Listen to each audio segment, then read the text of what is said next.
Hello everyone. तो lecture number 10 तक हम लोग कंप्लीट कर चुके हैं इलेक्ट्रिक चार्जेस एंड फील्ड्स, जो क्लास 12th फिजिक्स एनसीईआरटी का फर्स्ट चैप्टर शुरू किया तुम लोगों ने नीट और सीयूटी के प्रिपरेशन करने वाले बच्चों के लिए। आज उसका हम लोग शुरू करेंगे लेक्चर नंबर 11।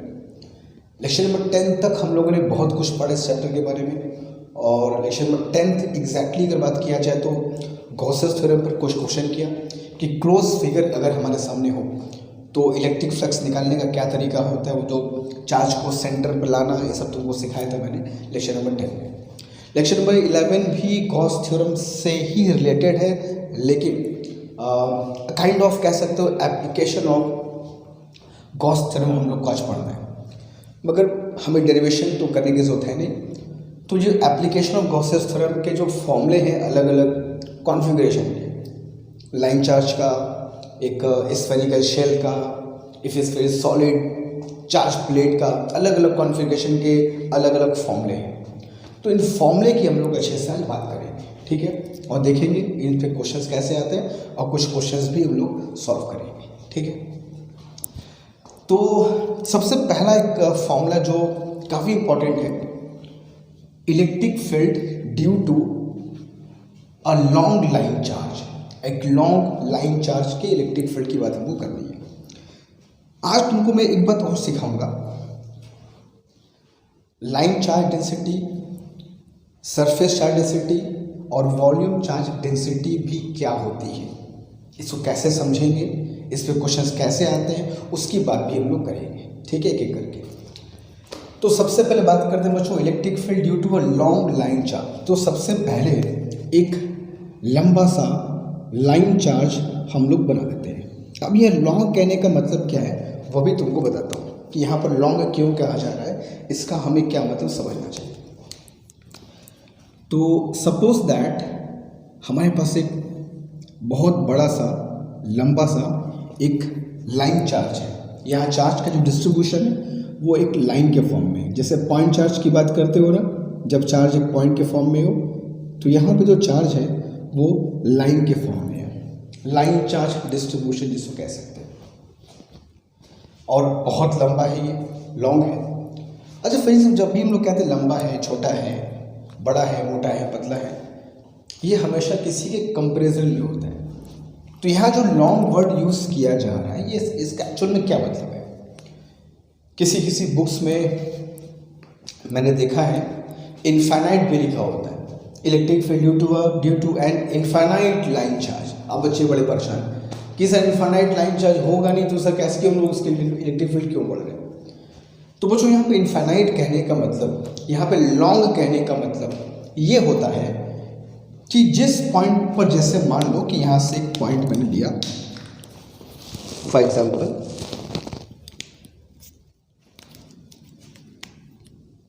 यहाँ पे मैंने एक पॉइंट लिया P, ठीक है, जो इस लाइन चार्ज से R डिस्टेंस दूर है। तो इस डिस्टेंस के कंपैरिजन में इसकी लेंथ बहुत ज़्यादा हो, that is meaning of long line charge, that is meaning of infinite line charge. हम जिसको इनफाइनाइट कह के एड्रेस कर रहे हैं, शायद उसकी लेंथ 1 मीटर हो। हम जिसको लॉन्ग लाइन चार्ज कह रहे हैं, शायद उसकी लेंथ 1 मीटर हो, लेकिन वो 1 मीटर हो सकता है कि इस डिस्टेंस के कंपैरिजन में बहुत बड़ी हो। जैसे डिस्टेंस मान लो 0.05 मिलीमीटर है। अब 0.05 मिलीमीटर के कंपैरिजन में 1 मीटर विशाल काय लेंथ हो गई। That is the meaning of long line charge, infinite line. अब कुछ बच्चे सब बातों को समझ नहीं पाते कि लॉन्ग लाइन, अच्छा ये सब क्यों हो रहा है सर, क्यों लॉन्ग लाइन चार्ज की बात करें, क्यों इनफाइनाइट की बात, क्योंकि इसका जो डेरिवेशन हम लोग करेंगे तो वहाँ ये कंडीशन मस्ट होती है।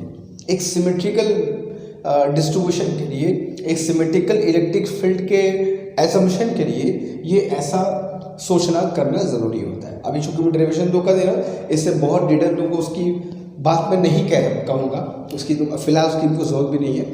तो बस ये पता हो कि लॉन्ग या इनफाइनाइट कहने का यहाँ पर क्या मतलब होता है, ठीक है, क्यों होता है, बहुत अच्छा कॉन्सेप्ट है, सही बात है, वो अच्छा कॉन्सेप्ट है and we should know it, but अभी फिलहाल उसकी ज़रूरत नहीं है। अभी मैं क्लास 12 शुरू करने वाला हूँ 1 मई से, तो वहाँ ये सब कुछ मैं डिटेल में बताऊँगा। इस पर 1-1 घंटे चर्चा करूँगा मैं, किसका डेरिवेशन कैसे होता है, क्या इसके प्रोज एंड कॉन्स हैं।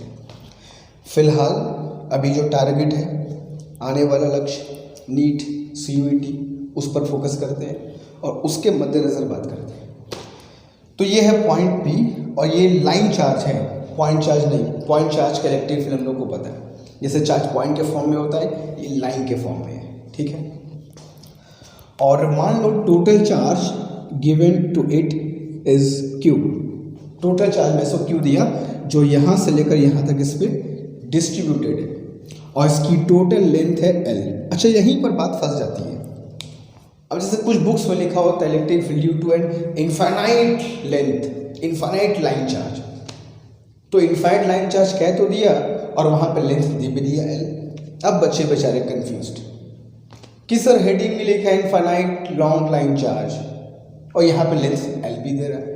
तो जब लेंथ इनफाइनाइट है तो कोई फाइनाइट वैल्यू क्यों दे रहा है? अब ये सब तुमको समझना होगा, है ना। हालांकि इनफाइनाइट नहीं लिखना चाहिए, लॉन्ग लाइन चार्जेस ओके, ठीक है। तो Q चार्ज दिया जो उसके L लेंथ पर डिस्ट्रीब्यूटेड है यूनिफॉर्मली। तो अगर L लेंथ पर Q चार्ज है, तो अगर मैं बोलूं therefore charge on unit length, charge on unit length, अगर L लेंथ पर Q चार्ज है तो इसके यूनिट लेंथ पर कितना चार्ज होगा? फट से कहोगे सर क्या दिक्कत है, total charge by total length कर दीजिए। तो जो चार्ज ऑन यूनिट लेंथ होता है दैट इज चार्ज पर यूनिट लेंथ, इसी को हम कहते हैं बच्चों उस लाइन चार्ज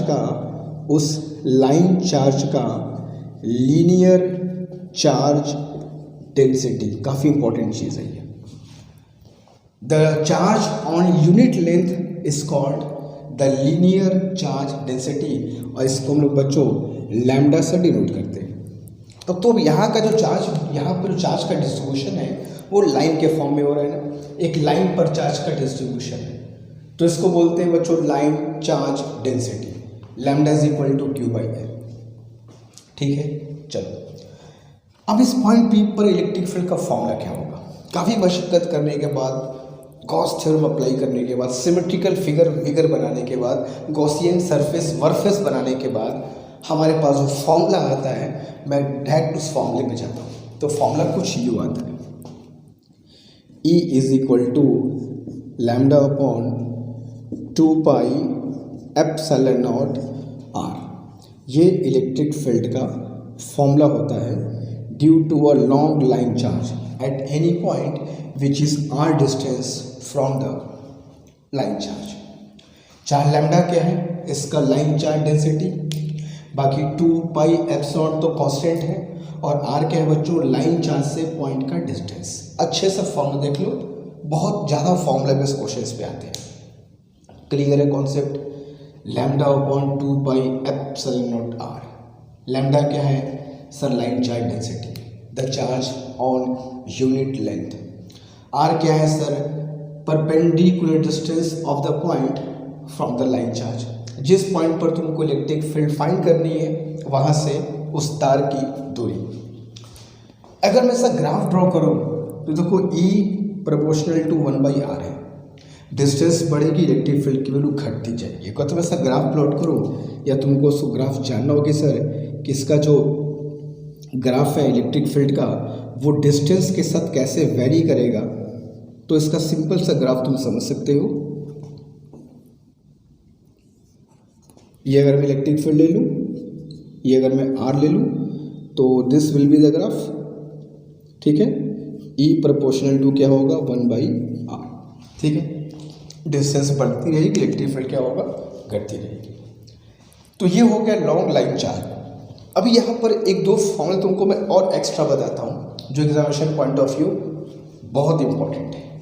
जैसे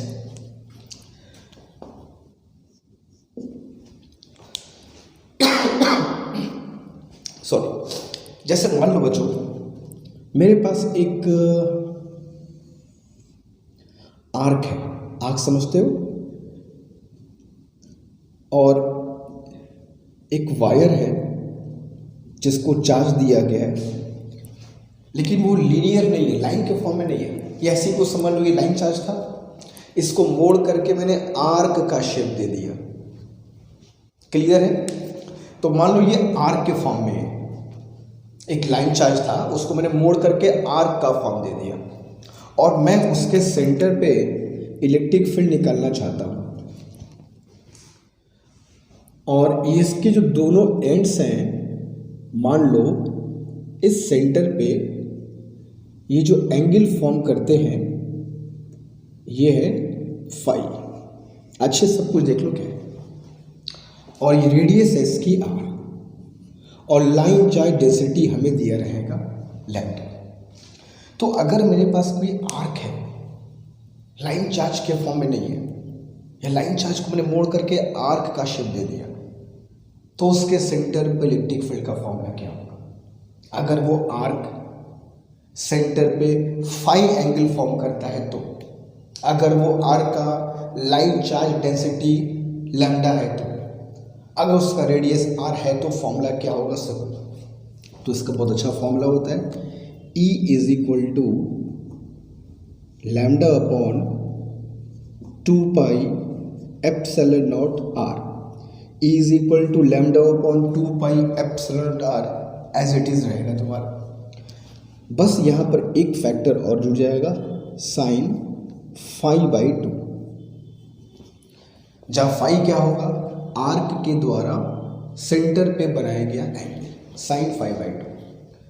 अब इस आर्क के एंगल के हिसाब से कि वो आधा सेमी सर्किल है, क्वार्टर सर्किल है, कंप्लीट सर्किल है, 1/3 ऑफ सर्किल है, 3/4 ऑफ सर्किल है, अलग अलग कंडीशन के लिए अलग अलग एंगल बनेगा, इलेक्ट्रिक फील्ड तुम फाइंड कर सकते हो। अब अलग अलग मान लो आर्क के लिए हम अलग अलग तुमको दिखाते हैं कि वैल्यू कैसे आ सकती है। फॉर एग्जाम्पल अगर मैं कहूँ कि फॉर अ क्वार्टर ऑफ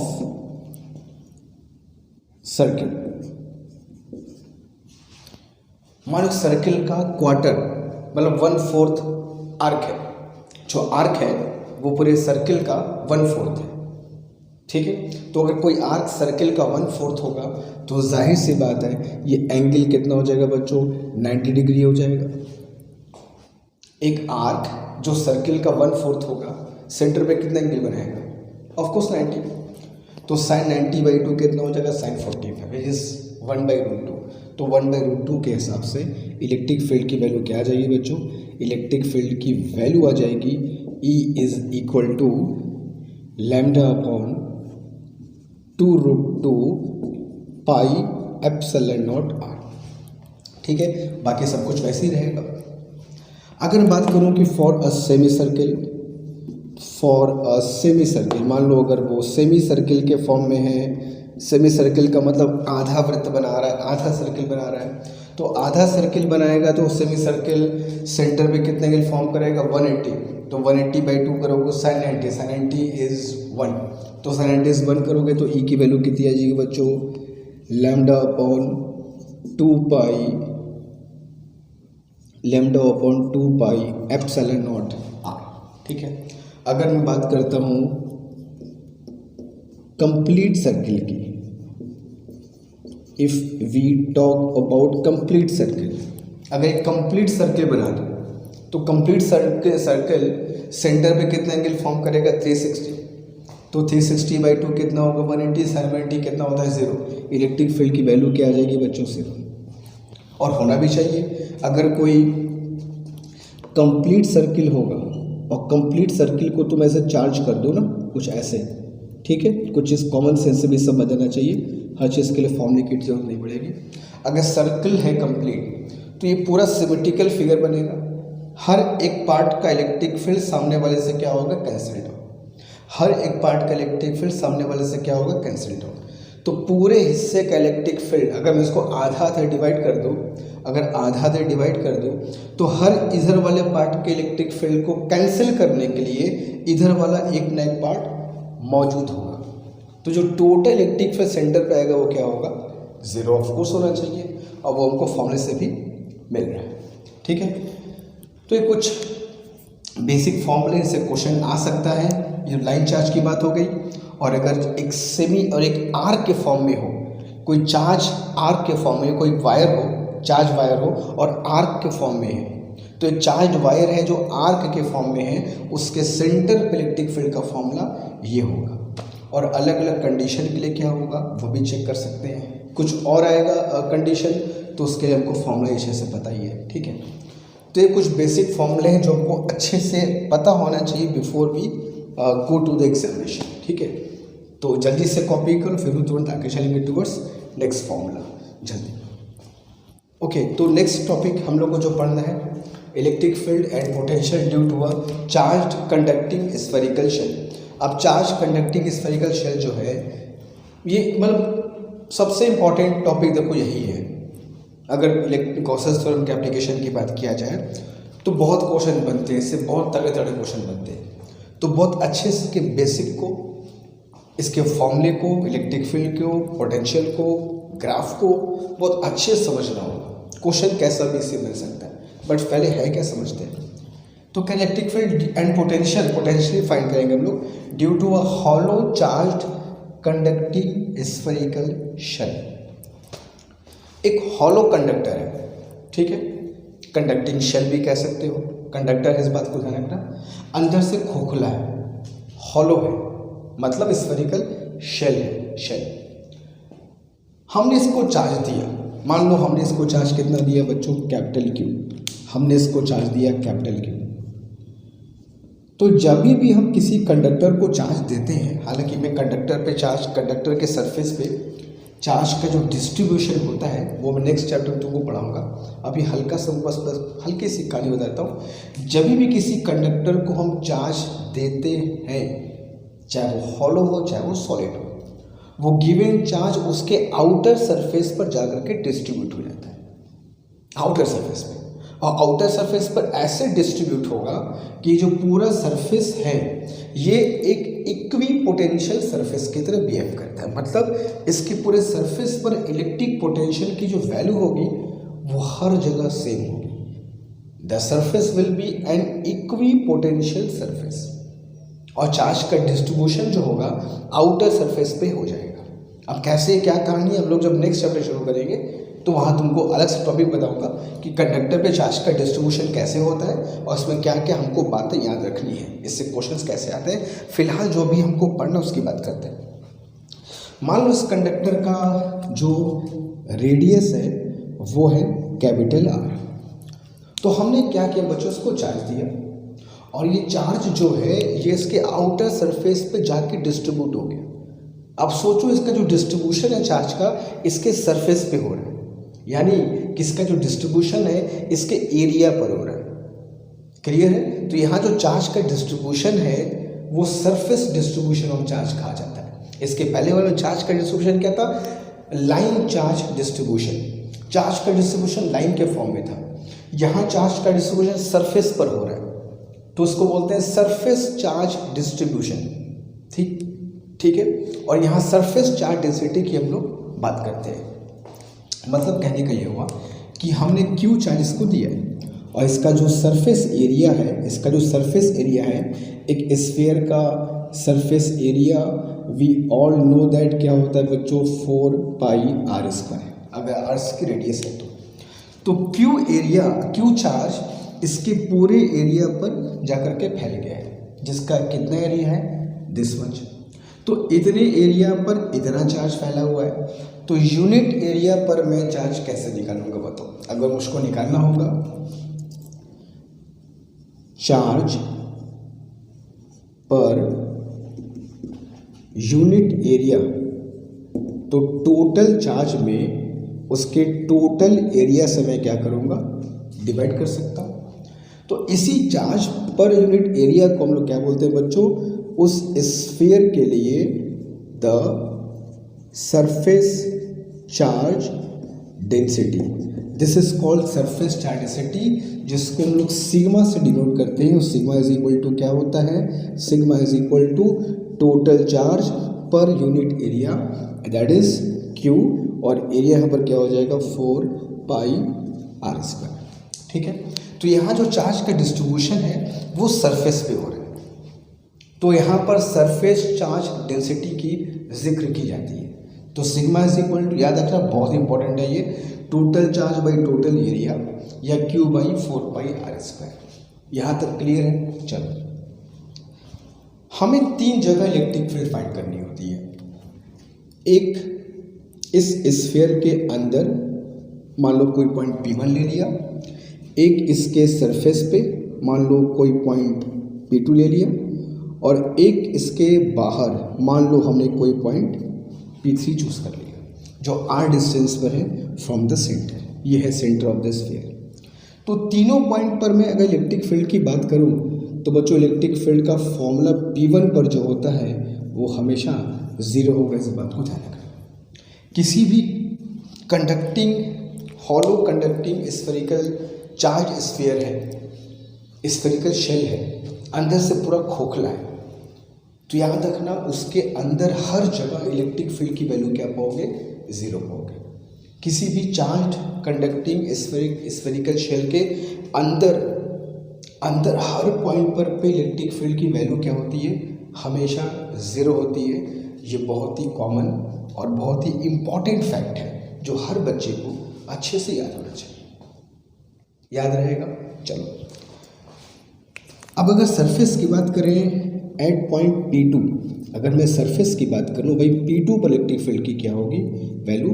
तो P2 पर इलेक्ट्रिक फील्ड की वैल्यू होती है बच्चों 1/4 pi epsilon naught Q by R square, जहाँ R क्या होगा? कैपिटल R क्या है? Radius, and Q is the total charge. तो सेंटर से लेकर के सरफेस के जस्ट पहले तक इलेक्ट्रिक फील्ड इज 0। सेंटर से लेकर सरफेस के जस्ट पहले तक हर पॉइंट पे इलेक्ट्रिक फील्ड इज 0। जैसी सरफेस से पहुंचोगे इलेक्ट्रिक सर से बढ़ जाएगी और बढ़ के इतनी हो जाएगी जो कि मैक्सिमम भी होती है, और जैसे ही तुम सरफेस से बाहर निकलोगे ये इलेक्ट्रिक फील्ड घटना शुरू हो जाएगी।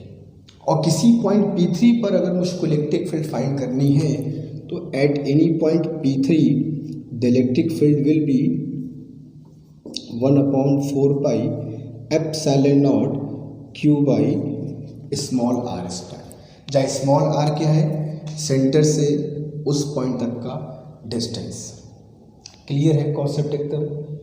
अंदर हर जगह 0 होगा, सरफेस पर एक वैल्यू बढ़ जाएगी, सरफेस के बाहर निकलोगे वैल्यू घटना शुरू हो जाएगी।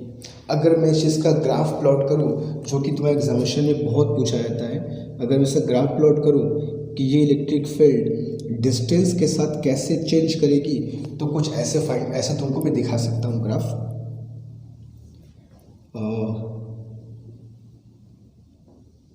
फाइन, तो इधर मैं शो कर देता हूँ इलेक्ट्रिक फील्ड, इधर मैं शो करता हूँ बच्चों डिस्टेंस। तो सेंटर से लेकर के सरफेस तक, सेंटर से लेकर बच्चों सरफेस तक, ये सेंटर है, ये सरफेस है, ठीक है। इलेक्ट्रिक फील्ड की वैल्यू क्या होती है? 0। सरफेस पर तुम जैसे ही जाओगे इलेक्ट्रिक फील्ड क्या होगा? एक का एक बहुत बढ़ जाएगी, और यही जो इलेक्ट्रिक फील्ड बड़ी है, यही इलेक्ट्रिक फील्ड सरफेस पर क्या होती है बच्चों? मैक्सिमम होती है, ठीक है। और जैसे ही तुम सरफेस से बाहर निकलोगे दिस इलेक्ट्रिक फील्ड, जैसे ही तुम सरफेस से बाहर निकलोगे this electric field decrease and will decrease like E proportional to 1/r square. तो इस ग्राफ को अच्छे से समझ लो। सेंटर से लेकर सरफेस तक, 0 से लेकर r तक, 0 मतलब यहाँ सेंटर से लेकर सरफेस तक इलेक्ट्रिक फील्ड की वैल्यू क्या होगी? 0। जैसी सरफेस पे पहुंचे इलेक्ट्रिक फील्ड सडनली बढ़ करके मैक्सिमम हो जाएगी। तो याद रखना यहाँ पे सरफेस पे इलेक्ट्रिक फील्ड मैक्सिमम होती है, और जैसे ही इसके बाहर निकलोगे, इस P2 के बियॉन्ड जाओगे, इलेक्ट्रिक फील्ड घटना शुरू हो जाए। कैसे घटेगा? E proportional to 1/r square. तो सिंपल सा ग्राफ है, याद रहेगा, ठीक है। तो ये अलग अलग पॉइंट पे इलेक्ट्रिक फील्ड की वैल्यू थी। अब इसके इलेक्ट्रिक पोटेंशियल की बात कर लिया जाए। चलो,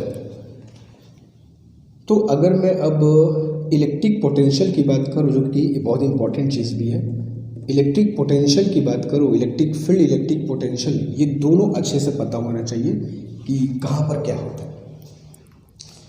अगर मैं अंदर बात करूँ P1, सॉरी इलेक्ट्रिक फील्ड लिख रहा हूँ मैं, अगर मैं इलेक्ट्रिक पोटेंशियल की बात करूँ VP1, P1 पे electric field, sorry electric potential, तो उसका फॉर्मूला होता है बच्चों 1/4 पाई एप्सिलॉन नॉट Q/R।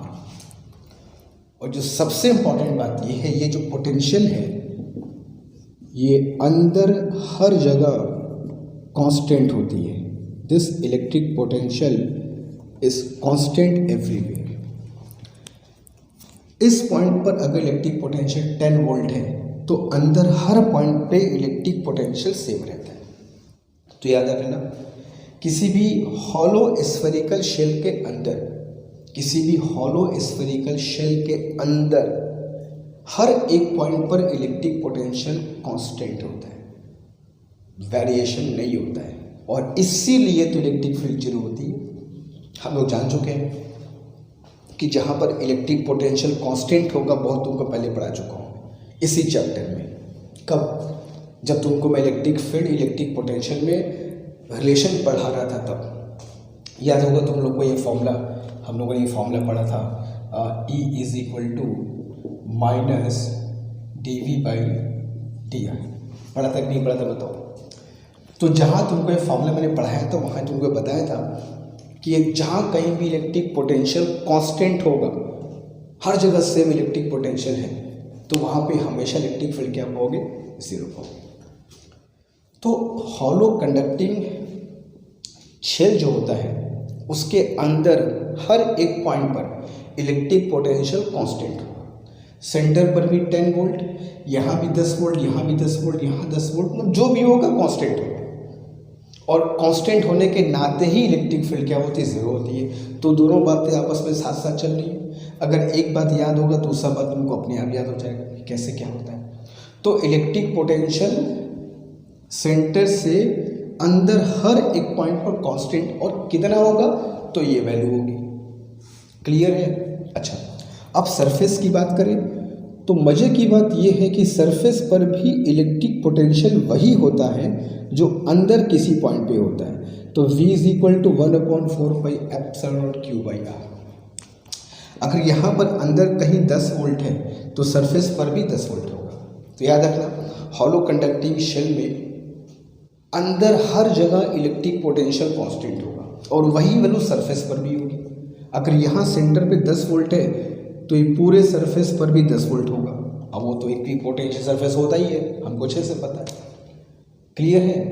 हाँ, अगर P3 की बात करोगे जो स्फीयर से बाहर का पॉइंट है, अगर बाहर के पॉइंट की बात करोगे तो electric potential at P3 will be, यहाँ लिख दे रहा हूँ मैं, उसको ग्राफ भी बनाना है। अगर मैं P3 पॉइंट पे निकालूँ तो इसका फॉर्मूला होगा 1/4 पाई एप्सिलॉन नॉट Q/r। अब स्मॉल r की वैल्यू देखो बड़ी है, यानी कि पोटेंशियल घटना शुरू हो जाएगा। तो सेंटर से लेकर सरफेस तक पोटेंशियल कांस्टेंट होता है, और जैसे ही बाहर निकलो घटना शुरू हो जाएगा, लाइक प्रोपोर्शनल टू 1/r। तो ये इलेक्ट्रिक फील्ड का ग्राफ था ना। अब इलेक्ट्रिक पोटेंशियल ग्राफ कैसे बनेगा वो देखो। अगर मान लो हमारे एग्जाम में आता है कि इलेक्ट्रिक पोटेंशियल ग्राफ कैसे बनेगा, या ऑप्शन में आ गया कि भाई कौन सा ग्राफ इलेक्ट्रिक पोटेंशियल के लिए सही है, तो देखो ऐसे ग्राफ बनेगा। ये इलेक्ट्रिक पोटेंशियल हो गया, ये डिस्टेंस हो गया।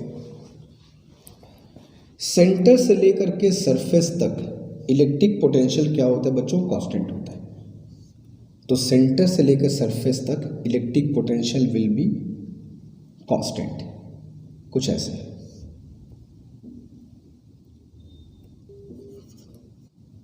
ठीक है, सेंटर से लेकर सरफेस तक इलेक्ट्रिक पोटेंशियल कांस्टेंट होगा, कितना होगा? तो KQ/R, ये वैल्यू कांस्टेंट होगी। यही है KQ/R, KQ/R। और जैसे ही बाहर निकला ये घटना शुरू हो जाएगा। और कैसे घटेगा? तो V प्रोपोर्शनल टू क्या होगा बच्चों? 1/r।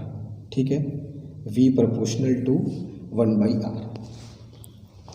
तो इलेक्ट्रिक फील्ड और इलेक्ट्रिक पोटेंशियल दोनों का अच्छे से ग्राफ देख लो, कहाँ पर वैल्यू क्या होती है वो समझ लो। बहुत क्वेश्चन तुमको इससे मिलेंगे। ठीक है, अच्छा यहाँ एक चीज़ तुमको और बता दूँ मैं, पहले ग्राफ को एक बार तुमको समझा दूँ। इलेक्ट्रिक फील्ड सेंटर से सरफेस तक 0 होगा, सरफेस पर मैक्सिमम हो जाएगा, फिर बाहर निकलो घटना शुरू हो जाएगा। इलेक्ट्रिक पोटेंशियल सेंटर से सरफेस तक कांस्टेंट रहेगा, बाहर निकलो घटना शुरू हो जाएगा। तो ये ग्राफ अगर तुमको याद होगा तो तुमको फॉर्मूला करने में कोई दिक्कत नहीं आएगी। अच्छा, यहाँ पर एक फॉर्मूला और मैं तुमको बता दूँ, ये वाला फॉर्मूला इलेक्ट्रिक फील्ड जो सरफेस पे है, ठीक है, अलग से बता दे रहा हूँ, इससे भी क्वेश्चन आ सकता है। ये जो E@P2 देख रहे हो, इलेक्ट्रिक फील्ड एट सरफेस, इसको हम लोग सिग्मा के फॉर्म में भी कभी कभी लिखते हैं, एग्जाम में आता भी है।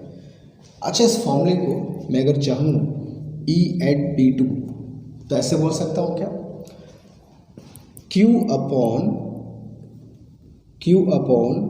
4πr² को साथ ले लूँ, Q अपॉन 4πr² को साथ ले लूँ और इंटू 1/ε0 अलग कर लूँ, कोई दिक्कत नहीं। अब ये जो Q अपॉन 4πr है, यही तो सिग्मा होता है, Q upon 4πr² sigma charge density. तो इलेक्ट्रिक फील्ड सरफेस पर जो होता है उसको सिग्मा के फॉर्म में अगर मैं लिखूं तो इसका फॉर्मूला क्या आएगा बच्चों? σ/ε0। ये बहुत ही इंपॉर्टेंट फॉर्मूला है और बहुत जगह यूज होगा। तो मान लो कि तुम्हारे एग्जामिनेशन में रेडियस नहीं दिया, चार्ज नहीं दिया, तो डायरेक्ट तुमको सिग्मा दे दिया, surface charge density kilo sigma ले जाओ और सरफेस पर इलेक्ट्रिक फील्ड की वैल्यू पता करो। अब कई बच्चे परेशान, क्या करें कैसे करें? तो कोई दिक्कत नहीं है, इस फॉर्मूले को सिग्मा के फॉर्म में चेंज कर लो, σ/ε0। और ये फॉर्मूला बहुत जगह यूज़ करेंगे हम कभी आगे, स्पेशली नेक्स्ट चैप्टर में बहुत जगह यूज़ करेंगे। तो किसी भी स्फेरिकल सरफेस पर, किसी भी हॉलो कंडक्टिंग स्फीयर के सरफेस पे इलेक्ट्रिक फील्ड का फॉर्मूला σ/ε0 होगा, जहाँ सिग्मा क्या होगा? Surface charge density. तो कभी कभी सिग्मा के टर्म्स में भी क्वेश्चन आ जाते हैं, तो मैं तुमको इस फॉर्मूले को सिग्मा के टर्म्स में ही बता दिया। तो ये कुछ इलेक्ट्रिक फील्ड का फॉर्मूला है, ये इलेक्ट्रिक पोटेंशियल का फॉर्मूला है, ये दोनों के अच्छे से ग्राफ है। इनको अच्छे से देखो, फॉर्मूले याद करो, ग्राफ को समझो, यहीं से क्वेश्चंस बनेंगे। ठीक है, तो जल्दी करो, आगे चलेंगे टुवर्ड्स नेक्स्ट फॉर्मूला, जल्दी।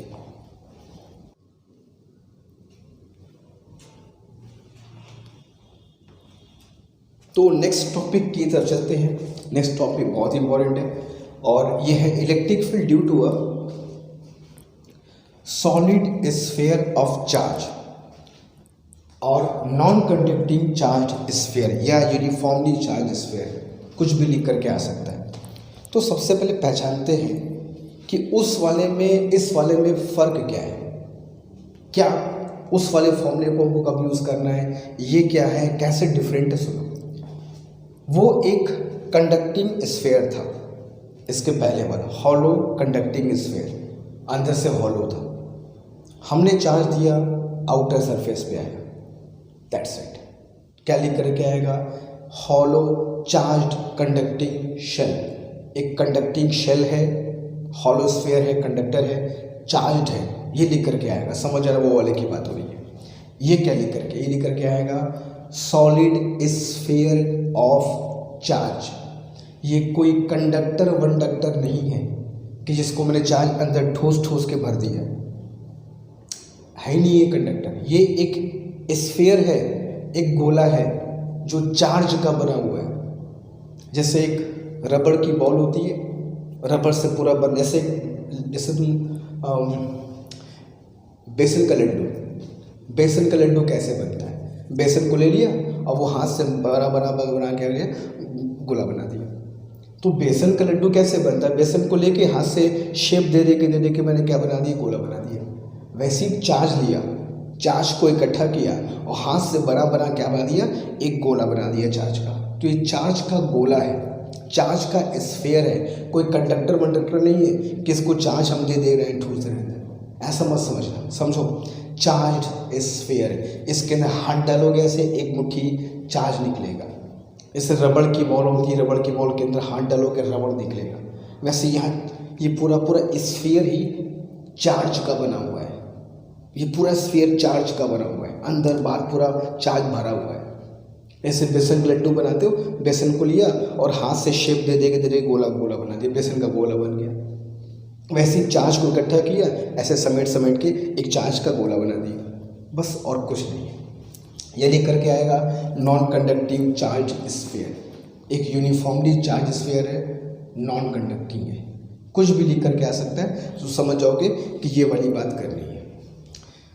अब हमको इसका इलेक्ट्रिक फील्ड फाइंड करना है और इलेक्ट्रिक पोटेंशियल फाइंड करना है।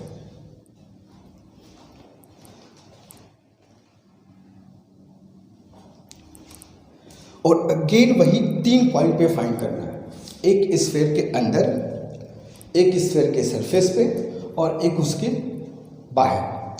तो पहले इलेक्ट्रिक फील्ड फाइंड करके दिखाऊंगा, फिर इलेक्ट्रिक पोटेंशियल, ठीक है। तो अब देखो यहाँ पर गॉस थ्योरम अपने एकदम कह सकते हो कि एकदम मज़ेदार रूप में सामने आता है। जिस बच्चे को ज़िंदगी में गॉस थ्योरम समझ में नहीं आता होगा, ये सब डेरिवेशन करोगे एकदम दिमाग की बत्ती खुल जाती है।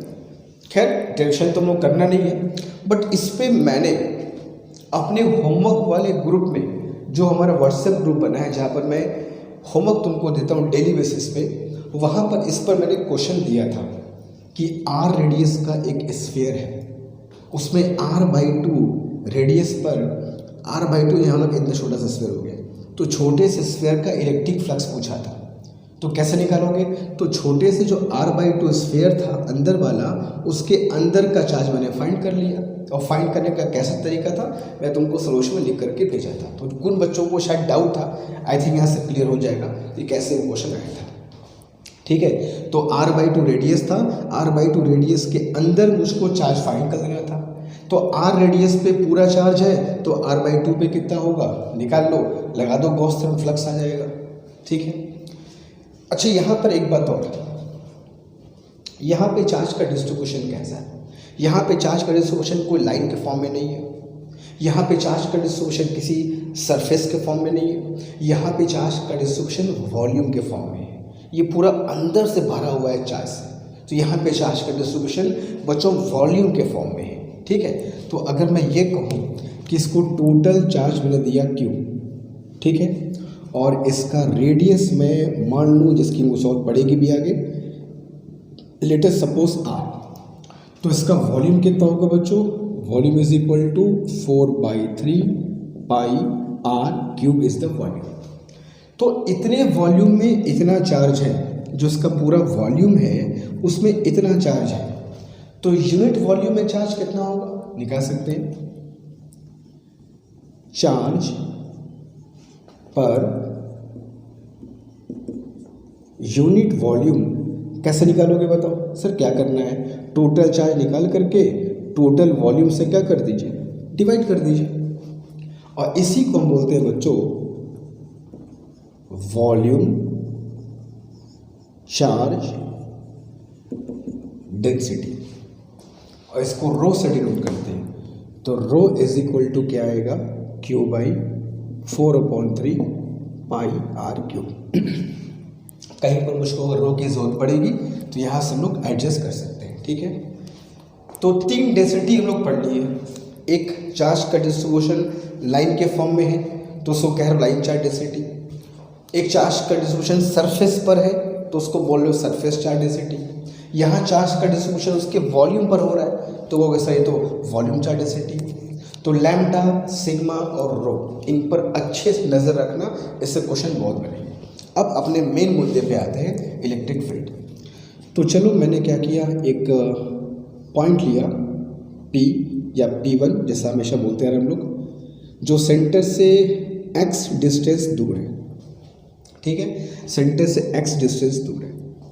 हमें यहाँ पर क्या निकालना है, इलेक्ट्रिक फील्ड की वैल्यू। तो प्रॉपर तरीका करने का ये होता है, अगर तुमको 12th में डेरिवेशन याद हो तो यहाँ पे गॉसियन सरफेस खींचते हैं। अब गॉसियन सरफेस क्या होता है बताया था मैंने, जिस सरफेस पर तुम गॉस थ्योरम अप्लाई करते हो उसको बोलते हो गॉसियन सरफेस। यही क्वेश्चन तुमको मैंने दिया था वो होमवर्क वाले ग्रुप में कि r/2 रेडियस पर स्फीयर है, इसका इलेक्ट्रिक फ्लक्स बताओ।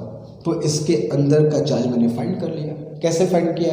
अरे भैया यूनिट वॉल्यूम में इतना चार्ज है तो इसके अंदर कितना चार्ज होगा वो पता कर लिया, फ्लक्स निकल दिया, आगे वैल्यू। तो जिन बच्चों को परेशानी थी जो होमवर्क में दिया था, आई थिंक इससे बात क्लियर हो जाएगी एक्चुअली करना वहाँ पे क्या था। कुछ बच्चों को कहते हैं क्वेश्चन समझ में नहीं आ रहा है, तो इसलिए मैं बता दे रहा हूँ कि उसमें तुमको इस एक r/2 रेडियस मान करके उसके अंदर का चार्ज फाइंड करना था और वहीं तुम्हारा गॉस थ्योरम अप्लाई करके फ्लक्स तुमको निकालना था। चलो अब इलेक्ट्रिक फील्ड की बात कर लिया जाए एट पॉइंट P1। तो इलेक्ट्रिक फील्ड की बात करोगे बच्चों तो फॉर्मूला होता है 1/4 pi epsilon naught qx upon r3। qx upon r3 ये फॉर्मूला होगा, जहाँ x क्या होगा, जहाँ x होगा सेंटर से उस पॉइंट तक का डिस्टेंस, और अगर मुझको निकालना होगा एट सेंटर, तो सेंटर पर x की वैल्यू क्या हो जाएगी बच्चों 0, और सेंटर पर अगर x की वैल्यू 0 होगी तो जाहिर सी बात इलेक्ट्रिक फील्ड की वैल्यू भी क्या हो जाएगी 0। तो एक बात बहुत अच्छे से रखना कि जो सॉलिड स्फीयर ऑफ चार्ज है, सॉलिड स्फीयर ऑफ चार्ज, इसके सेंटर पर इलेक्ट्रिक फील्ड क्या होगी 0। क्यों? क्योंकि इस पॉइंट को चारों ओर से चार्ज ने घेर के रखा है, सिमेट्रिकली घेर के रखा है। हाँ, अगर चार्ज डेंसिटी रो यूनिफॉर्म नहीं है तो नहीं कह सकते। अगर सिमेट्रिकल डिस्ट्रीब्यूशन है पॉइंट के चारों तरफ, अगर इस पॉइंट के चारों तरफ चार्ज का सिमेट्रिकल डिस्ट्रीब्यूशन है तो डेफिनेटली यहाँ पे इलेक्ट्रिक फील्ड 0 होनी चाहिए। तो सेंटर पर इलेक्ट्रिक फील्ड 0 होगी, सिर्फ सेंटर पर होगी, यहाँ पे 0 नहीं होगी। हॉलो स्फीयर में क्या था, अंदर हर जगह 0 था। सॉलिड में क्या होगा, सिर्फ सेंटर पे 0 होगी। इसके आगे बढ़ोगे तो x चेंज करेगा, x चेंज करेगा तो इलेक्ट्रिक फील्ड चेंज करेगी। ठीक है, तो x के बढ़ने के साथ इलेक्ट्रिक फील्ड बढ़ेगी, सेंटर पर 0 हो जाएगी। अच्छा, इसको मैं रो के फॉर्म में अगर लिखना चाहूँ तो अगर रो के फॉर्म में लिखना चाहूँ तो कैसे बोल सकता हूँ मैं, 1/, ऐसे बोल सकता हूँ 4/3 r3, q को इधर कर लो, और x/एप्सिलॉन नॉट। सर समझ में नहीं आया कैसे बना, और देखो यहाँ 3 से मल्टीप्लाई किया, 3 से डिवाइड कर दिया, 4πr³ को 7 कर लिया, q को इधर कर लिया, और x और r³ x और एप्सिलॉन को अलग कर लिया। क्योंकि जो q/4/3 πr³ है ये किसके ऊपर होता है, रो, वॉल्यूम चार्ज डेंसिटी। तो इसको मैं रो अगर बोल दूं तो बताओ एक और फॉर्मूला मिल जाएगा मुझको, रो x/3 एप्सिलॉन नॉट। तो ये भी एक इलेक्ट्रिक फील्ड का फॉर्मूला हो गया तुम्हारा in terms of rho density. तुमको बस ये बताना चाहता हूँ मैं कि भाई अगर चार्ज के फॉर्म में ना दे, रो के फॉर्म में तुमसे आंसर पूछे, रो के फॉर्म में तुमको ऑप्शन दिया हो तो कोई दिक्कत नहीं है, उस फॉर्मूले को रीअरेंज करके रो के फॉर्म में लिख सकते हो। रो अगर तुमको क्वेश्चन में दे, कैलकुलेशन तो मैं कर रहा हूँ, और अच्छी बात है यार, रो देगा तो बहुत कुछ तुम्हारा एक ही में निपट जाएगा, है ना। तो अगर वॉल्यूम चार्ज डेंसिटी के टर्म में बात करोगे अंदर किसी पॉइंट पर, तो फॉर्मूला होगा बच्चों रो x/3 एप्सिलॉन नॉट। यहाँ तक क्लियर है, फाइन। अगर मैं बात करूँ एट P2, तो इलेक्ट्रिक फील्ड एट P2 का फॉर्मूला होगा बच्चों 1/4 pi epsilon not q/r², q/r²। ये वही फॉर्मूला है जो हॉलो कंडक्टर के लिए होता है, तो जो हॉलो के लिए होगा वो सॉलिड के लिए होगा, सरफेस की बात करोगे तो। और अगर रो के फॉर्म में करोगे तो बस x की जगह r आ जाएगा, तो रो r/3 एप्सिलॉन नॉट। ठीक है, rho into r/3 epsilon not तुम्हारा ये फॉर्मूला आ जाएगा इन टर्म्स ऑफ योर रो। ठीक है, तो मेरे कहने का मतलब ये है तुम कई तरीके से फॉर्मूले को देख सकते हो, समझ सकते हो, और कहाँ पर हमको क्या अप्लाई करना है वो देख सकते हो। ठीक है, रो के टर्म्स में आ रहा है, क्यू के टर्म्स में आ रहा है, आर कहाँ पुट करना है, एक्स कहाँ पुट करना है, एक ही फॉर्म में कई रूप तुम्हारे हो सकते हैं। ठीक है, तो चार्ज के फॉर्म में देगा तो ये फॉर्मूला, रो के फॉर्म में देगा तो ये फॉर्मूला, सरफेस पर पूछेगा तो, अंदर पूछेगा तो चार्ज के फॉर्म में देगा तो ये फॉर्मूला, रो के फॉर्म में देगा तो ये फॉर्मूला। क्लियर है, याद रहेगा। चलो बाहर किसी पॉइंट की बात करें, ये तो सरफेस की बात हो गई P2। अगर मैं बाहर कोई पॉइंट लूँ P3, तो बड़ा अच्छा सा एक गॉसियन सरफेस यहाँ से ड्रॉ किया करते थे, अगर 12th की बात कुछ याद हो तो, है ना। और इस गॉसियन सरफेस के अंदर पूरा चार्ज आ जाया करता था, जैसे जो होमवर्क में तुम्हें क्वेश्चन दिया था इसी में R/2 और 2R वाला। तो R/2 तो अंदर हो गया, तो सिर्फ इतना चार्ज तुमको चाहिए। जब 2R करोगे तो बाहर हो जाओगे, तो बाहर आओगे तो पूरा चार्ज तुम्हारा अंदर आ ही जाएगा। तो दोनों क्वेश्चन मैंने, दोनों क्वेश्चन समझ सकते हो, यहाँ से क्लियर है। तो बाहर किसी पॉइंट पे इलेक्ट्रिक फील्ड फाइंड करोगे, तो बाहर किसी पॉइंट बच्चों इलेक्ट्रिक फील्ड का formula E at P3 1/4 pi epsilon naught Q by R²। ये वही फॉर्मूला है जो हॉलो के लिए होता है ना। ये सब फॉर्मूले तुमको मैं तुमको धीमे धीमे पढ़ा रहा हूँ, ताकि हर बच्चे को अच्छे से फॉर्मूला क्लियर हो कि किस कंडीशन में कौन सा फॉर्मूला सर ने यूज़ करना सिखाया है। ठीक है, तो ये हो गया तुम्हारा electric field at any point which is outside the sphere. Graph अगर मैं तुमको इसका ड्रॉ करके दिखाऊं, जो कि बहुत इंपॉर्टेंट चीज़ है, तो ग्राफ कुछ ऐसे बनेगा। ये हो गया इलेक्ट्रिक फील्ड और ये होगा रेडियस। सेंटर पे इलेक्ट्रिक फील्ड 0 है, लेकिन सेंटर से आगे बढ़ोगे इलेक्ट्रिक फील्ड की वैल्यू क्या करेगी, इंक्रीज। क्यों? Electric field proportional to x है, तो सेंटर में तो x 0 है, तो x 0 फुट करोगे सेंटर पे तो 0 हो जाएगा। लेकिन जब यहाँ से आगे बढ़ोगे सेंटर से, तो x की वैल्यू बढ़ेगी, तो इलेक्ट्रिक फील्ड की वैल्यू बढ़ेगी।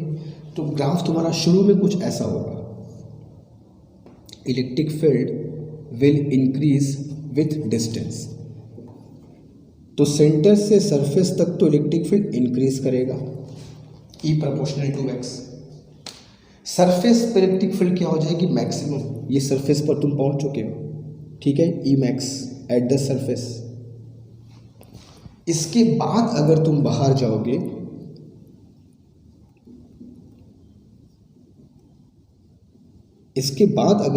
जाओगे, तो electric field will decrease like E proportional to 1/r²। इसके बाद तुम बाहर जाओगे, electric field will decrease with proportional to 1/r²। तो सिंपल सा कॉन्सेप्ट है, सेंटर पे 0, सरफेस तक बढ़ेगी, सरफेस पर मैक्सिमम फिर डिक्रीज करेगी। ठीक है, तो अच्छे से ग्राफ समझ लो, अच्छे से फॉर्मूला देख लो, और इलेक्ट्रिक फील्ड होगा, इलेक्ट्रिक पोटेंशियल की बात तुरंत करते अभी करेंगे, जल्दी डू इट।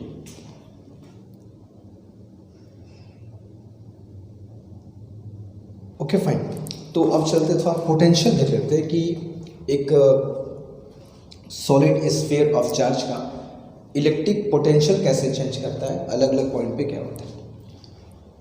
पहले इनसाइड पॉइंट की बात करते हैं। चलो, potential at inside point VP1, simple सा फॉर्मूला बता रहा हूँ, याद रखना, Q upon 8 pi epsilon not R³ in bracket 3r² minus x²। ये इलेक्ट्रिक पोटेंशियल का फॉर्मूला होता है स्फीयर के अंदर किसी पॉइंट पे। लंबा चौड़ा फॉर्मूला है, कबड़ो मत। Q टोटल चार्ज देख ही रहे हो, R रेडियस है, x क्या है, जिस पॉइंट पे पोटेंशियल निकालना है उस पॉइंट का सेंटर से डिस्टेंस है। अब जो डिस्टेंस दिए उसके हिसाब से बात कर लो। जैसे अगर बात करूँ मैं एट सेंटर, अगर सेंटर की बात करूँ बच्चों, x कितना हो जाएगा 0। जैसे x 0 पुट करोगे तो जो इलेक्ट्रिक फील्ड का फॉर्मूला आएगा एट सेंटर, मैं VC बोल दूँ, V एट O बोल देता हूँ ना, इसको O बोल दिया जाए सेंटर, तो x 0 हो जाएगा, R से 2 पावर कैंसिल, तो you will get 3Q by 8 pi epsilon naught R। ठीक है, तो ये इलेक्ट्रिक पोटेंशियल का फॉर्मूला होगा बच्चों कहाँ पर पे, सेंटर पे। इसको ऐसे भी कह सकते हो 3/2 into 1/4 pi epsilon naught Q by R भी कह सकते हैं, कोई दिक्कत नहीं। ठीक है, तो ये सेंटर पर इलेक्ट्रिक पोटेंशियल का फॉर्मूला होगा due to a charge sphere, solid sphere of charge जो यूनिफॉर्मली चार्ज है विथ डेंसिटी रो। अब इसी फॉर्मूले को मुझको रो के फॉर्म में लिखना हो। ठीक है, इस फॉर्मूले को मुझको रो के फॉर्म में लिखना हो, तो अब रो की वैल्यू क्या होती है, Q/4/3 पाई R क्यूब। तो ठीक है, ऊपर नीचे एडजस्ट करके हम लोग रो को घुसा देंगे उसमें। तो इतना तो काम को आना चाहिए ना कि भाई अगर रो के टर्म से पूछा है तो हम लोग Q और R क्यूब को ऐसे एडजस्ट करें कि रो को उसमें एडजस्ट कर दिया जाए। तो वो सब कर सकते हो खुद से, कोई दिक्कत नहीं है। ये तो हो गया सेंटर में। अब सरफेस की बात करोगे, V at P2। अगर मैं सरफेस की बात करूँ तो सरफेस की बात करोगे बच्चों तो इस फॉर्मूले में अगर मैं सरफेस की बात करूँ तो x = R बोल दूंगा। x = अगर रेडियस के बराबर हो सरफेस पहुँच जाओगे। तो जैसे ही R करोगे 3R² - R² = 2R²। तो इसको सॉल्व जब करोगे तो पोटेंशियल बच्चों ये आ जाएगा, V at P2 = 1/4 pi epsilon naught Q by R। वही जो हॉलो स्फीयर का होता है उसके सरफेस पे। तो यहाँ पर ये भी कह सकते हो क्या कि जो सेंटर पर पोटेंशियल है वो सरफेस के पोटेंशियल का 3/2 है, क्योंकि ये जो पोटेंशियल है ये वाली वैल्यू वो सरफेस का पोटेंशियल है। तो सरफेस पर जो इलेक्ट्रिक पोटेंशियल होता है, सॉरी सेंटर में जो इलेक्ट्रिक पोटेंशियल होता है वो सरफेस का 3/2 टाइम्स होता है। इस बात को ध्यान रखना। ठीक है, बच्चा बाहर के पॉइंट की बात करोगे V at P3, तो V at P3 पर वही फॉर्मूला होगा जो कि हॉलो चार्ज स्फीयर का होता है, V = 1/4 pi epsilon naught Q by R। ठीक है, तो ये अंदर सरफेस पे और वो बाहर। अब ग्राफ इसका प्लॉट करूँ मैं, तो ग्राफ थोड़ा सा ध्यान रखना क्योंकि थोड़ा डिफरेंट किस्म का ग्राफ है ये। ग्राफ कुछ ऐसा इसका शक्ल इख्तियार करेगा। अगर ये इसका पोटेंशियल हो, अगर इसका ये R हो तो ये कुछ ऐसे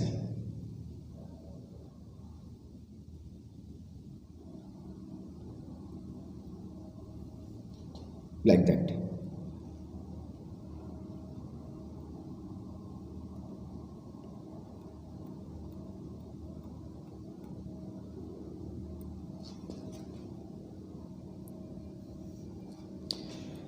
ये सेंटर पर पोटेंशियल है और ये सरफेस पर पोटेंशियल है और ये फिर बाहर निकल गया, तो V = क्या हो जाएगा बच्चों, 1/R। तो सेंटर पर इलेक्ट्रिक पोटेंशियल की वैल्यू क्या होती है, मैक्सिमम दिस मच। सेंटर से सरफेस की तरफ आओगे potential will decrease up to this much, और बाहर निकलने पर डिक्रीज करेगा विथ प्रोपोर्शनल टू 1/R। तो ये चार्ज नॉन कंडक्टिंग स्फीयर का एक स्फीयर ऑफ चार्ज जो है, सॉलिड स्फीयर ऑफ चार्ज, उसके अंदर के हर पॉइंट पर पोटेंशियल और ये उस पोटेंशियल का ग्राफ, जिसको अच्छे से तुमको याद होना चाहिए और कुछ करना नहीं है, कुछ करना नहीं है, बस 2-3 बार फॉर्मूले को देखोगे लिखोगे अपने आप तुमको याद हो जाएगा। ठीक है, तो जल्दी करो। एक फॉर्मूला भी और पढ़ेंगे, electric field due to a plane sheet of charge. जल्दी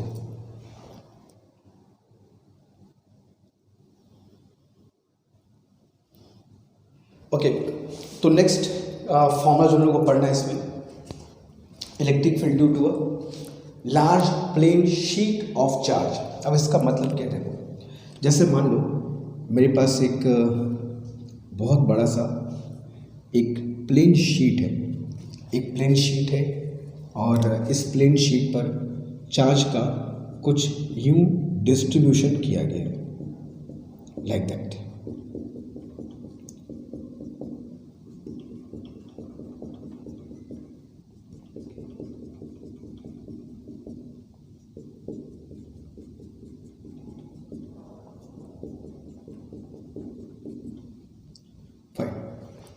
एक प्लेन शीट ऑफ चार्ज, चादर एक चादर है चार्ज की, प्लेन शीट है, और यहाँ भी चार्ज का डिस्ट्रीब्यूशन देखो सरफेस पे है, ठीक है।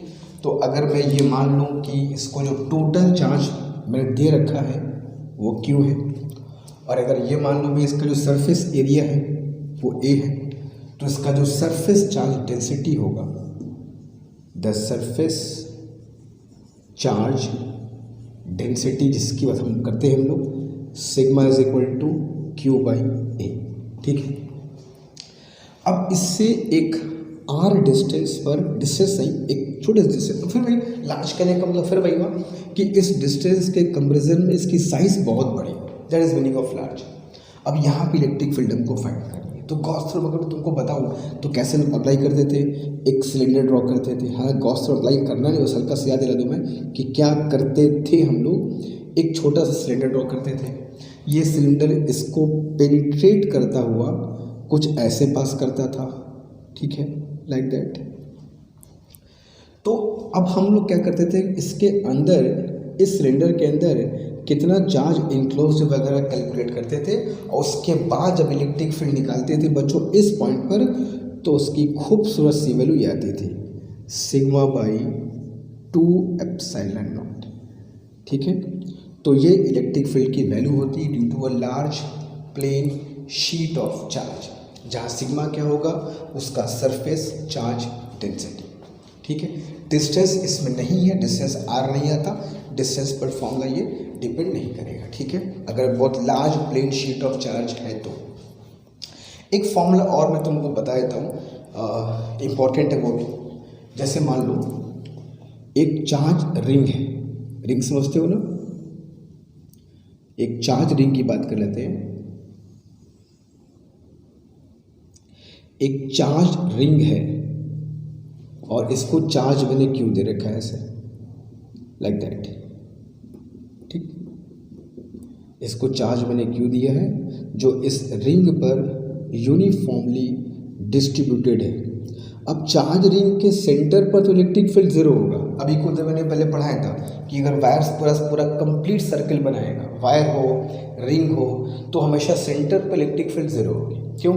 क्योंकि सेंटर के अराउंड चार्ज का डिस्ट्रीब्यूशन कैसा है, यूनिफॉर्म, तो सेंटर फील्ड जीरो हो जाएगी।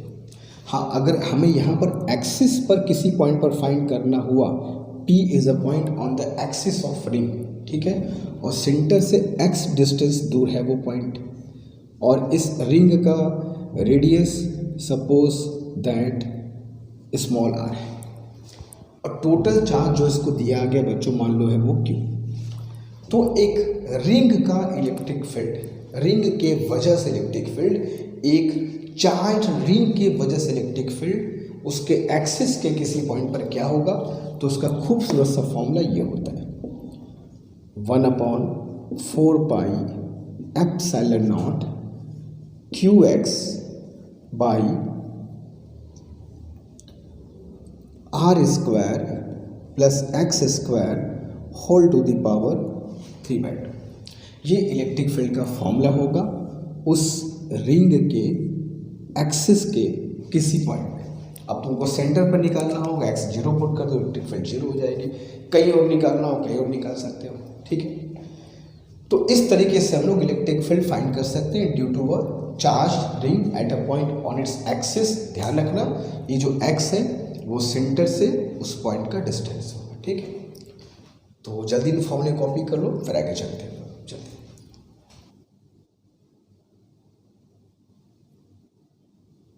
Okay fine.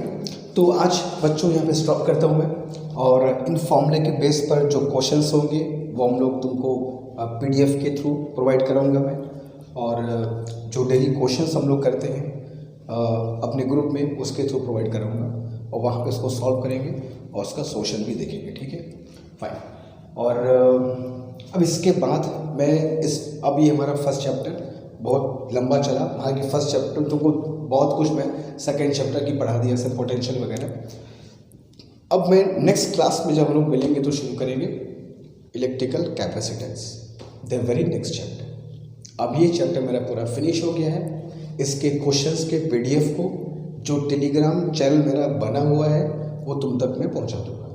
जो बच्चे भी उस टेलीग्राम चैनल तक अब तक नहीं जुड़े हैं वो उस टेलीग्राम चैनल को ज्वाइन कर लें, क्योंकि मैंने कहा था क्वेश्चंस चैप्टर्स के जो PDF होंगे वो उसी चैनल के थ्रू तुम तक मैं पहुंचाऊंगा। बाकी जो बच्चे उस ग्रुप से जुड़ना चाहते हैं व्हाट्सएप ग्रुप से डेली क्वेश्चंस के लिए, वो जुड़ सकते हैं। जो नहीं जुड़ना चाहते हैं वो टेलीग्राम चैनल को ज्वाइन कर लें और वहाँ पर जो PDF तुमको PDF के फॉर्म में क्वेश्चन दिए जाएंगे उसको देखो, ट्राई करो और प्रैक्टिस करो।